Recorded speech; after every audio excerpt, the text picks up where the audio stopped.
ఉత్తరాదికి దక్షిణాదికి మధ్య చిచ్చు పెట్టొద్దట. ఎవడా ఈ రాష్ట్రంలో దక్షిణాదికి ఎక్కువ జనాభా ఉంది, సారీ, దక్షిణానికి తక్కువ జనాభా ఉన్నారు, ఉత్తరాదికి ఎక్కువ జనాభా ఉన్నారు, జనాభా ఆధారంగా చేస్తే మాకు అన్యాయం జరుగుతుంది, దేశ రాజకీయాల్లో మా ప్రాతినిధ్యం తగ్గుతుంది.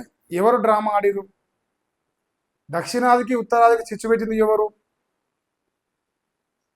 అది అందరికీ కనిపిస్తుంది కదా ప్రజలకు కూడా. ఇంకా అంతరాలు ఏర్పడితే నియంత్రించలేమంట. మోదీ అమిత్ షా ఎన్నాళ్ళు ఉంటారు? Question mark. మీకోసం దేశాన్ని బలహీనం చేయవద్దు. మహిళా రిజర్వేషన్ల మీద చిత్తశుద్ధి ఉంటే 543 సీట్లను తక్షణం అమలు చేయండి. దక్షిణాది సీఎంలను నేను స్వయంగా ఒప్పిస్తా. ఈ మొనగానికే గతి లేదు, ఈనాట అందరిని ఒప్పిస్తాట. సో రేవంత్ రెడ్డి ఎట్లా అనుకుంటే గింతున్న గంత చేస్తని ఎట్లయితే జనాలు చెప్పదిరుగుతారు ఇప్పుడు రోడ్ల పూట. సో గట్లనే రేవంత్ రెడ్డి కూడా తన శక్తి చిన్నదే కావచ్చు, తన స్థాయి చిన్నదే కావచ్చు, చెప్పే మాటలు పొడుగున్నాయి. కాంగ్రెస్లో రేవంత్ రెడ్డి స్థాయి ఎంత? ఒక పార్లమెంటు సభ్యుడు రాహుల్ గాంధీ దగ్గర పోయి ఇట్లా వంగవాడే అంత పరిస్థితి ఒక రాష్ట్ర ముఖ్యమంత్రి. సో ఈయన పోయి ఇప్పుడు దక్షిణాది రాష్ట్రాలను ఒప్పిస్తాడు. 543లో చేయాలి అని రేవంత్ రెడ్డి గారు 816 చేస్తే ఉండే నష్టం ఏందో కూడా చెప్పాలి. దక్షిణాదికి జరిగే నష్టం ఏంది, లేదు ఉత్తరాదికి జరిగే నష్టం ఏంది చెప్తే బాగుంటుంది. ఆ పరిస్థితి లేదా. సో చెప్పే ఆలోచన కూడా వాళ్ళకి లేదు. ఇక ఇంకేంది, కాంగ్రెస్ హయాంలోనే రాష్ట్రపతి, ప్రధానమంత్రి, స్పీకర్గా, పార్టీ అధ్యక్షులుగా మహిళలు ఉంటారు. మహిళలు కాదు, మహిళలు అనే దాంట్లో ఇప్పుడు మేజర్గా చెప్పాలి కాంగ్రెస్ నాయకురాళ్ళే.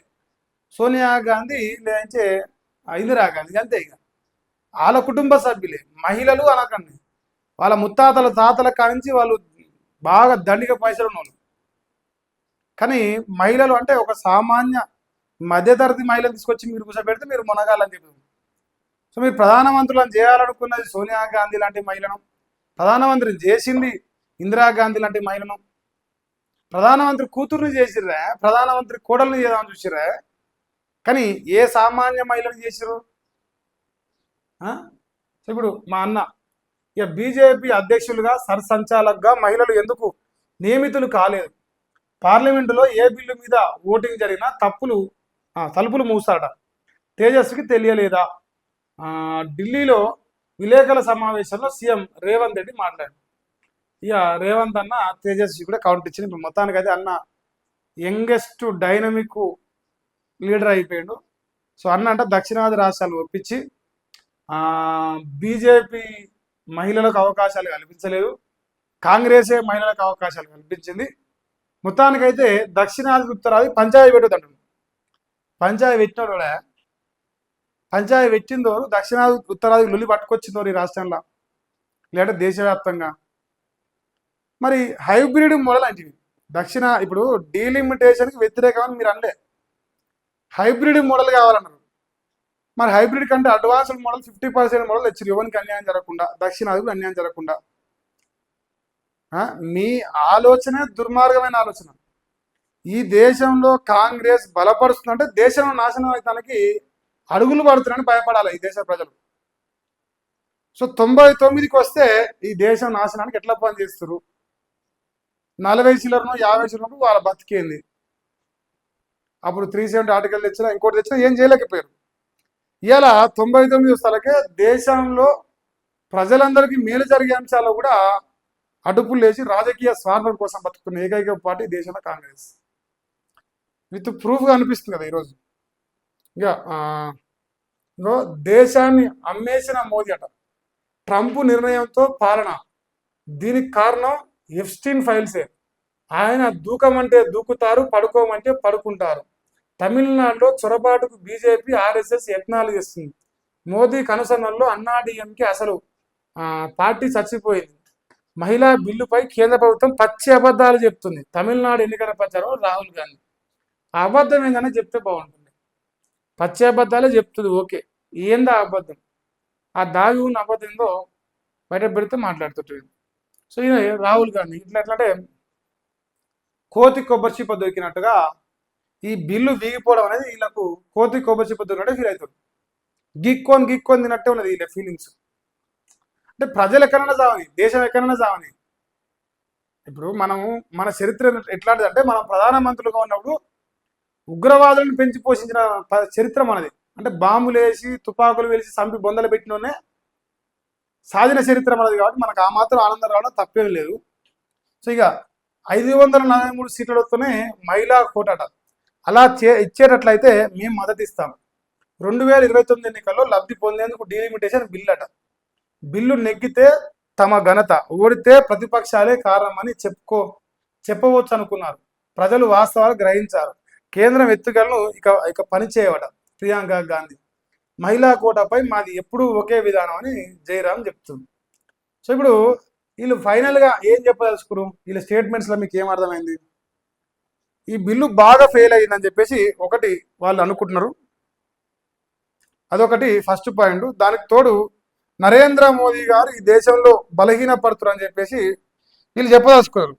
సో బలహీనపడుతురా బలపడుతురా అనేది ఈ దేశ ప్రజలు గ్రహిస్తున్నారు. ఇంకోటి, కాంగ్రెస్ ఈ దేశం ఎటు నాశనం అయిపోయినా పర్లేదు, ఈ దేశం ఎటు చచ్చినా పర్లేదు, మాకు రాజకీయ స్వార్థమే ముఖ్యం అనేది అవుపిస్తుందా లేదా కూడా ప్రజలు చూస్తున్నారు. అంతే కదా. సో ఇలా ఇంకా డిఫరెంట్ స్టేట్మెంట్స్ రాసేది. సౌత్ చిన్న రాష్ట్రాలకు అన్యాయం జరగొద్దనే మహిళా రిజర్వేషన్ల పేట తెచ్చిన డీలిమిటేషన్ అడ్డుకున్నాం. అన్ని రాష్ట్రాలు సమానమనే విధానానికి వ్యతిరేకంగా బీజేపీ చర్యలు. ఎన్డీఏ ప్రభుత్వ ఆధిపత్య ధోరణి నిలువరించడం ఇంకా మిగతాది స్టోరీ చెప్పింది. ఇప్పుడు మనం ఒక చిన్న పాయింట్ చెప్తే, వీళ్ళు ఈ పాయింట్లో ఎక్కడ రాజకీయ లబ్ధి పొందుతారు అని చెప్పేసి అంటారు. ఫస్ట్ పాయింట్ రాజకీయ లబ్ధి. ఇప్పుడు రేవంత్ రెడ్డి ఒక పని చేశాం, ఇప్పుడు ఓట్లు లేవు, దానివల్ల భవిష్యత్తులో రాజకీయ లబ్ధి పొందుతారంటే పొందుతారు. కానీ రాజకీయ లబ్ధిని దృష్టిలో పెట్టుకొని ప్రజలకు జరిగే మేలుని అడ్డుకునే ప్రయత్నం చేయరు కదా. సో ఇప్పుడు వీళ్ళు చేసిన దుర్మార్గమైన కార్యక్రమం అదే.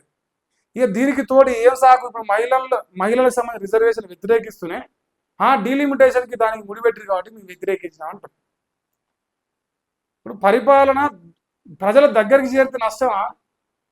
3 లక్షల మందికి ఒక ఎమ్మెల్యే ఉన్నదానికంటే 1,00,000 మందికి ఒక ఎమ్మెల్యే ఉంటే నష్టం ఏంటి? ఇదే కదా ఇప్పుడు లేదు. ఒకవేళ దక్షిణాదికి అన్యాయం జరుగుతుంది, దక్షిణాది రాష్ట్రాలకన్నా మోసం జరుగుతుందంటే అందరికీ 50% పెరుగుతుంది, మనకు అదే 50% పెరుగుతుంది. ఇప్పుడు ఉన్నదానికంటే 50% అంతే. దీనికి జనాభా లెక్కలతో సంబంధం లేదు, మనుషులతో సంబంధం లేదు, ఇంకో దానితో సంబంధం లేదు. ఇప్పుడున్న అసెంబ్లీ స్థానాలు ఎంత, ఇప్పుడున్న పార్లమెంటు స్థానాలు ఎంత, దానికంటే 50% పెరుగుతున్నాయి. ఇక్కడ తెలంగాణకు అన్యాయం జరిగేది ఏముంది? ఇలాంటి ఉత్తరాదిలో ఓ యూపీకో బీహార్కో న్యాయం జరిగేదే ఉంది.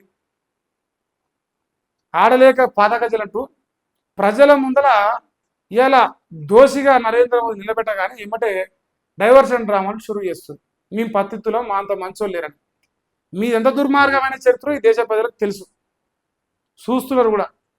99 రావడం ఈ దేశం పట్ల పాపం అయిపోయింది. ఇప్పుడు ఆ 99 రాకపోతే ఈ పాపం కాకపోతుంది. ఇలా దానికి తోడు దేశం బాగుపడిపోయినా పర్లేదు అనుకునే ప్రాంతీయ పార్టీలు తోడైనాయి. సో ఇంతవరకు ఈ డీలిమిటేషన్ లేదంటే ఈ మహిళా రిజర్వేషన్ పైన వస్తున్న వార్తలే.